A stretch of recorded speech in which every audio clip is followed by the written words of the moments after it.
बर' माहारि फरायसा आफादा मोनसे बिराद इम्पर्टेन्ट इश्युस नि सायाव नैबे प्रेस मिटखौ लानाय जादों जोंनि बड'लेण्ड एरा सेन्ट्रेल अफिसनिफ्राय दा जोंहा रिसेन्टलि दे जोंनि बिटिसि एडमिनिस्ट्रेसन नि सायावहाय गोबां माखासे हा-हुनि जेंना बेखौ जों नुनो मोनदों दे जोङो माखासे फाइल नाम्बार बेखौ लानानै दिनै जोङो जिथु बिटिसि 6 शेड्युलाव दे जोंहा नन बर'फ्रा हा बायनो मोना दा बिनि सायावहाय जों माखासे एभिडेन्स माखासे जाय जिनिसा जाथावना नङा दिनै नन ट्राइबेलफ्रा ट्राइबेलफोरनि हा बायनाय एबा लेन्ड ट्रान्सफार बेखौहाय दिनै जों लाबोनो नागिरदों दा 2003 आवहाय जेब्ला भारत गभर्नमेन्ट आरो जोंनि बर'नि रिभलिउसनारिस बिएलटि बिथांमोनजों जेब्ला माने थामारि गोरोबथा सेन्ट्रेल स्टेट आरो बिएलटि जों जादोंमोन बे समावहाय बड'लेण्ड टेरिटरियेल काउन्सिल 6 शेड्युल आन्डार 6 शेड्युल जे बर'फ्रा मोनसे निजे खुंथायनि हा-हुनि अधिकारखौ मोनदोंमोन नाथाय 2003 नि उनावहाय बे गोबां जोंनि नन ट्राइबेलफ्रा जोंनि बर'फोरनि बे ट्राइबेलफोरनि हाफोरखौ बायनायावहाय माने हाया ट्रान्सफार जायाखैमोन गोबां माने सार्केल अफिसफ्राव दिनै पेन्डिं जानानै फैदोंमोन नाथाय दिनैहाय जों आसरित मोनदों दे 2020 नि उनावहाय जेब्ला बिटिआर गोरोबथा जाबाय आरो बिटिआर गोरोबथानि उनावहाय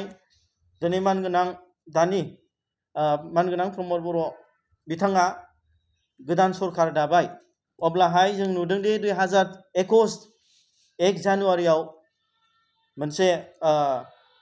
फर्मेल लेटार जोंनि लेन्ड रेभिनिउ डिपार्टमेन्टनिफ्राय जोंनि बिटिसि सेक्रेटारियेटनिफ्राय दिनैहाय माजबाद सार्केल अफिसार माजबाद रेभिनिउ सार्केलावहाय मोनसे लेटार फैदों जाय लेटारनि फाइल नाम्बारा जाहैबाय BTC/35/PT-2 दा लेटारा फैदों बिटिसि नि अफिसार बिथांनिफ्राय सार्केल अफिसारनिसिम फैदों दा बेयावहाय साबजेक्टआव मा लिरनाय दं approval of proposal of land allotment and settlement दा नै बे लेटारनि गेजेरजोंहाय आरो बेवहाय मोनसे बिथांमोननि जि रेफारेन्सआवहाय बुंदों with reference to the subject cited above I am directed to say that the Bodoland Territorial Council is pleased to approve the proposal for land allotment or settlement as submitted by you by letter under reference as mentioned below दा बिनि गेजेरजों बिथांमोनहा मा लिरदों बेयावहाय settlement number of beneficiaries 137 ओमफ्राय 135 numbers of पाट्टा issued 135 135 पाट्टाखौ issued खालामबाय ओमफ्राय बेनिफिसियारिया जाहैबाय 137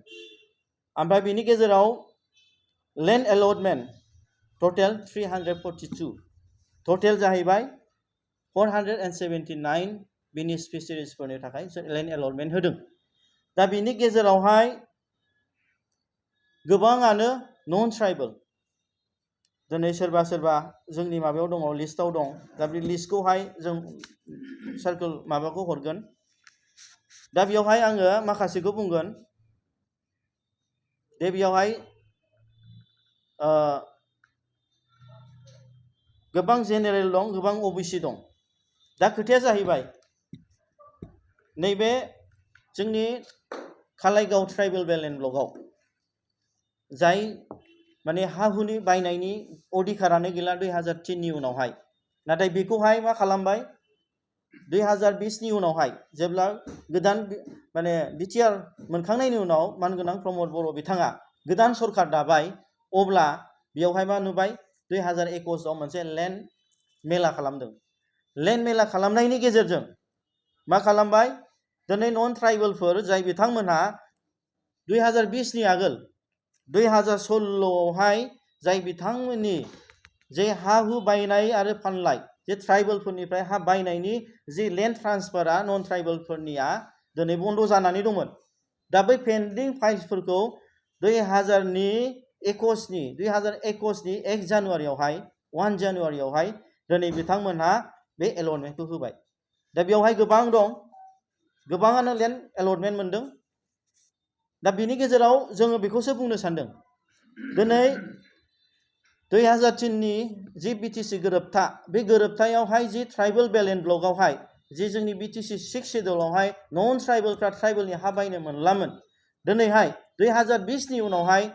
बिटिआर गोरोबथा जानायनि उनावहाय दिनै हा बायफिननो मोनबाय एबा लेन्ड ट्रान्सफार जाबाय अब्ला जोंनि 2003 नि बिटिसि 6 शेड्युल दिनै हा हुनि अधिकारा दिनै गैला नामा दिनै बिनि सायावहाय गोबां माने गोथौयै दिनै जों सिन्था खालामनांगौ जानानै फैदों